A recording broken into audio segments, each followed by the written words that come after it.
10টা টাকা আমার হাতে নাই, আমি বাচ্চার নিয়ে কি কিছু খাওয়াইনি।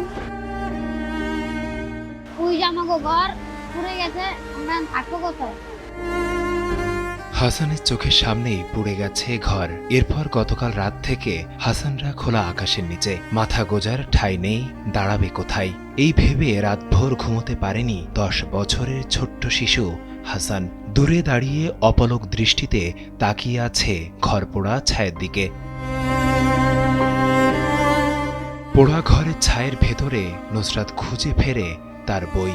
6 বছরের ছোট্ট নুসরাতের চোখে এখন শুধুই কালো ধোয়ার দুঃস্বপ্ন। তার চোখের পানি ঘর পোড়ার কষ্ট নাকি বই পড়ার, সেটা অনুমান করা কঠিন। সব পুড়ে গেছে ভাই, বাচ্চার বই খাতা, কাপড় চোপড় যা আছে ইত্যাদি, হাঁড়ি পাতিল যা ছিল ঘরে, টিভি ফ্রিজ, টাকা ওগুলো কিছু নিতে পারিনি। ঘরের চাল সব পুড়ে গেছে। ঈদের আগে সন্তানের মুখে হাসি ফোটাতে বহু কষ্টে নতুন কাপড় কিনে দিয়েছিলেন আমেনা। সেই কাপড়গুলো এখনো গায়ে জড়ানো হয়নি। তার আগেই আগুনের লেলিহান শিখা কেড়ে নিল সব। আনন্দের পরিবর্তে এবারের ঈদ হবে কান্না আর হাহাকারের। আমার ছেলেটার একটা লোকে 100টা টাকা দিয়েছে, আমার মাইয়া ছেলেটার আমি রাস্তায় খাওয়াইছি দোকানে। 10টা টাকা আমার হাতে নাই, আমি বাচ্চার নিয়ে কি কিছু খাওয়াইনি।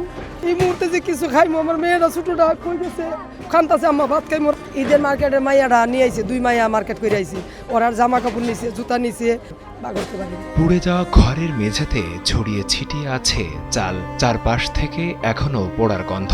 ক্ষুধার্ত সন্তানরা মার কাছে খাবারের আকুতি জানাচ্ছে, কিন্তু মা নির্বাক ও স্তব্ধ, যেন পাথর হয়ে গেছেন।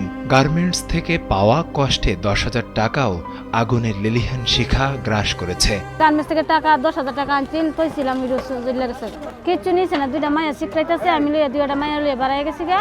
আর এই সব জ্বলে গেছে, আমার মানুষ নাই নিবার। আমার ছেলের সন্তান না, খালি 4টা মাইয়া আমার লইয়া আমি যাইতাম না। টাকা জায়গা নাই তো, এই জমিতে থাকতে মনে হয় কই যাবো। হারিয়ে গেছে মাথা গোজার শেষ সম্বল।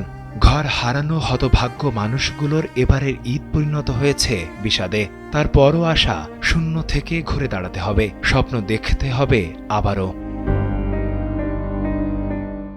ফেরদৌস সাগর, সময়ের আলো, ঢাকা।